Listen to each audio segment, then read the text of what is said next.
Hello students, और कैसे हैं आप सब। चलिए, अभी तक हम लोगों ने पढ़ा था क्वेश्चन नंबर 20 तक। ठीक है, 5B में अभी तक हम लोगों ने 20 क्वेश्चन तक कर लिया था।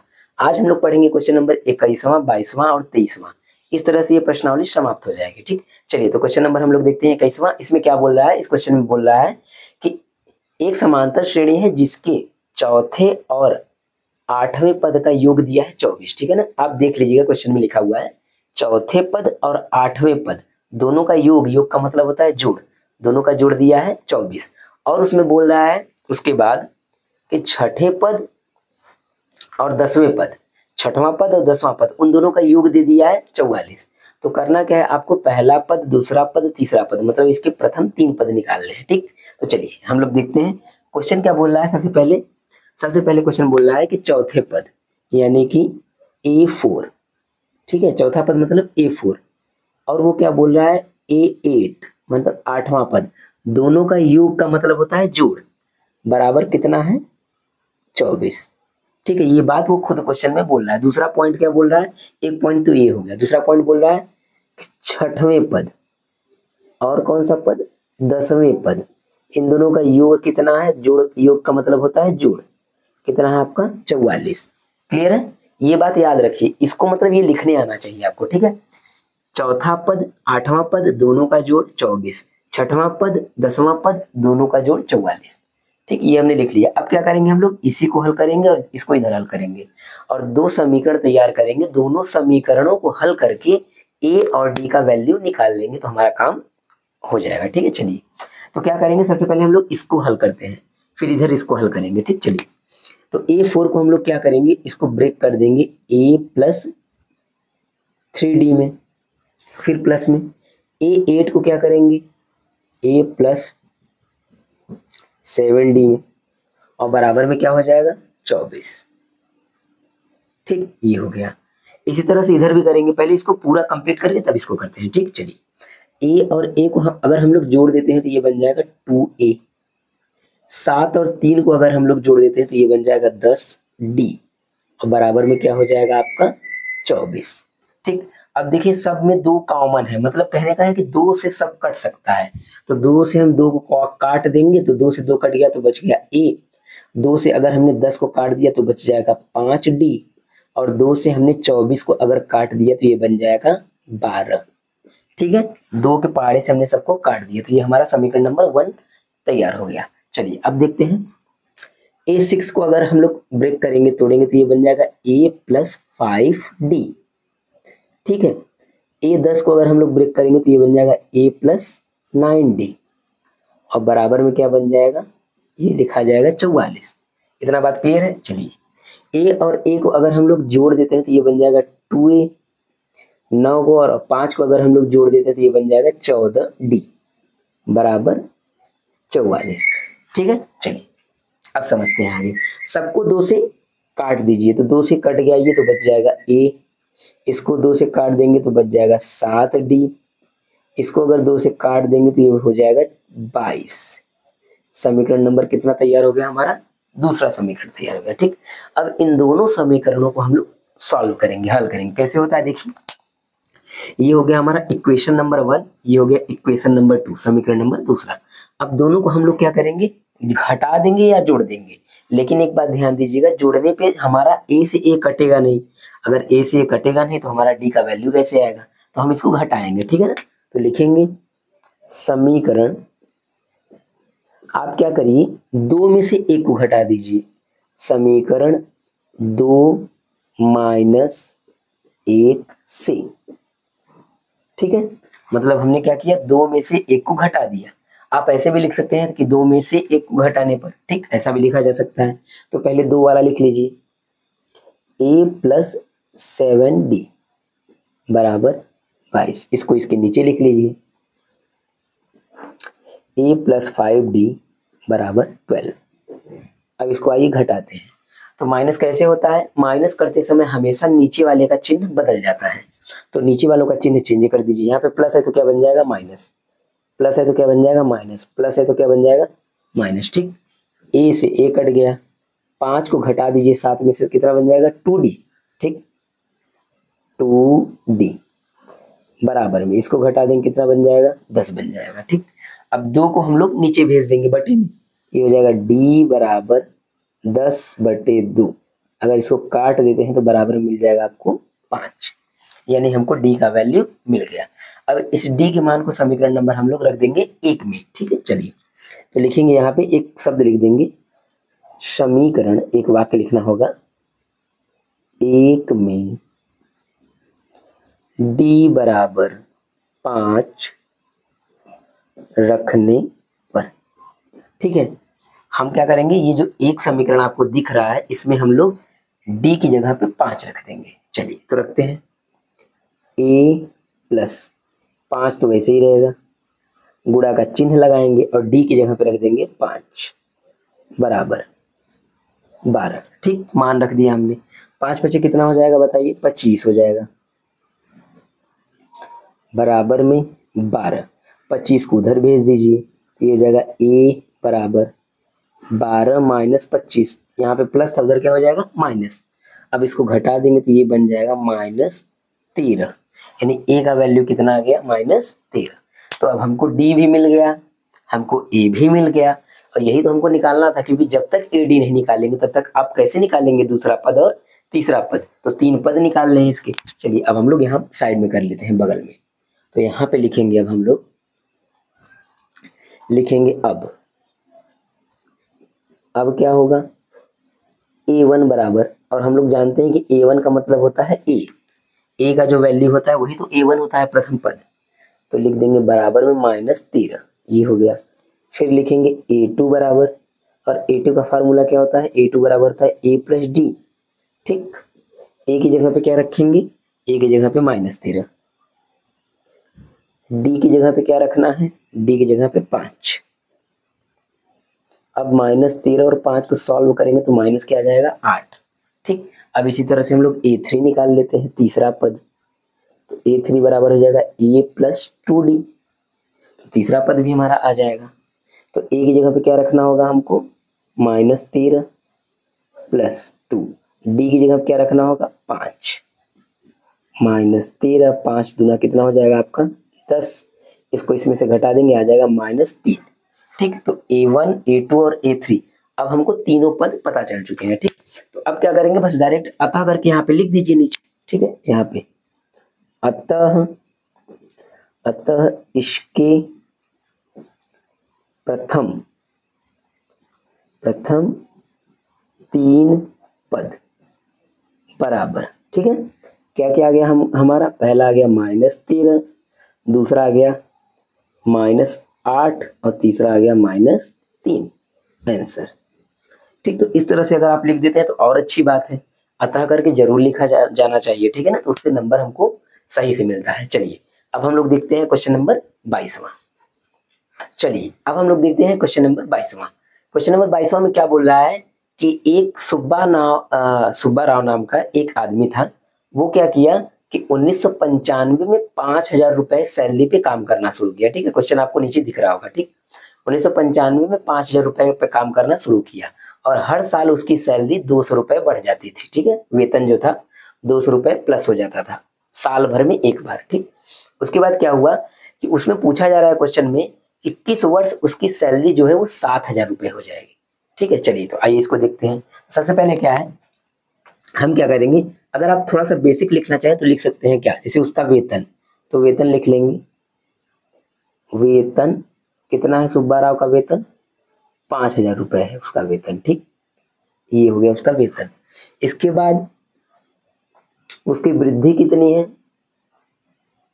वृद्धि कितने की हो रही है पैसे की, उसके 200 रुपए की सालाना, मतलब एक साल में 200 रुपए उसके बढ़ जाएंगे। ठीक, तो हम क्या करेंगे, इससे एक श्रेणी प्राप्त कर लेंगे। जैसे देखिए, पहले साल में वो कितना कमाएगा 5,000 रुपए, दूसरे साल में उसका वेतन कितना हो जाएगा 5,200 रुपए, मतलब 5200। ठीक है ना, इसी तरह से तीसरे साल में 5,400, तो ये हमारी श्रेणी बन जाएगी एक प्रकार से। तो लिखेंगे प्राप्त श्रेणी, प्राप्त श्रेणी बराबर क्या श्रेणी प्राप्त हो जाएगा हमें, पहले साल उसका इनकम कितना था 5,000 रुपए था। ठीक, दूसरे साल में उसका 200 रुपए बढ़ जाएगा, यानी 5,200 हो जाएगा। तीसरे साल में कितना हो जाएगा 5,000 400। किसी भी श्रेणी में हमको 3 पद तक अगर ज्ञात हो तो बहुत अच्छे से हम उसको हल कर सकते हैं, ठीक, कुछ भी निकाल सकते हैं। और लास्ट में कितना वेतन उसका करना है, 7,000 रुपये। मतलब 7,000 रुपये उसको पहुंचने में कितने साल लगेंगे यही आपको बताना है।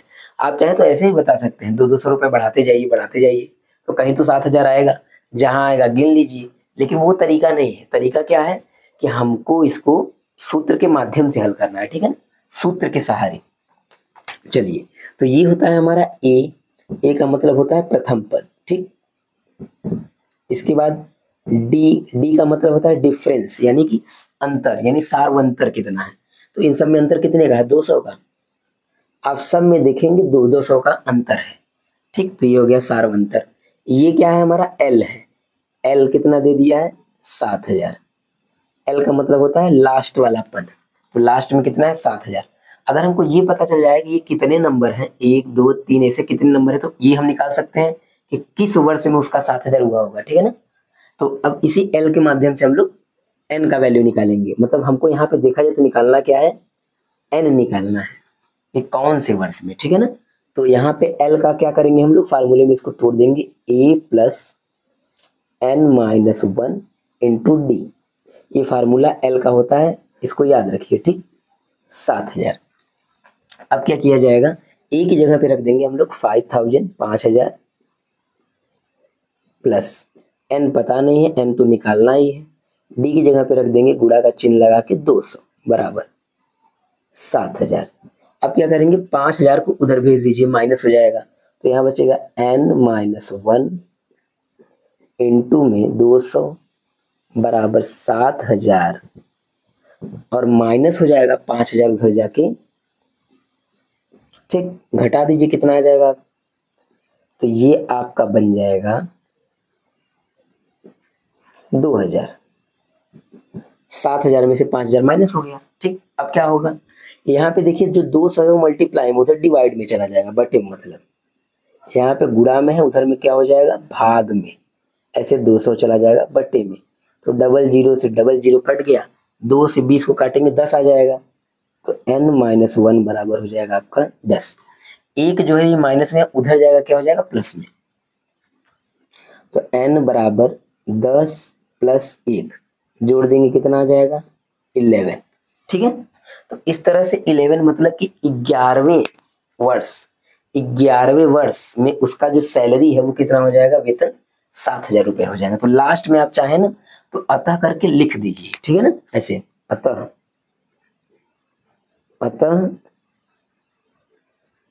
उसका वेतन, या सुब्बा राव का, उसका वेतन 11वें वर्ष 7,000 रुपये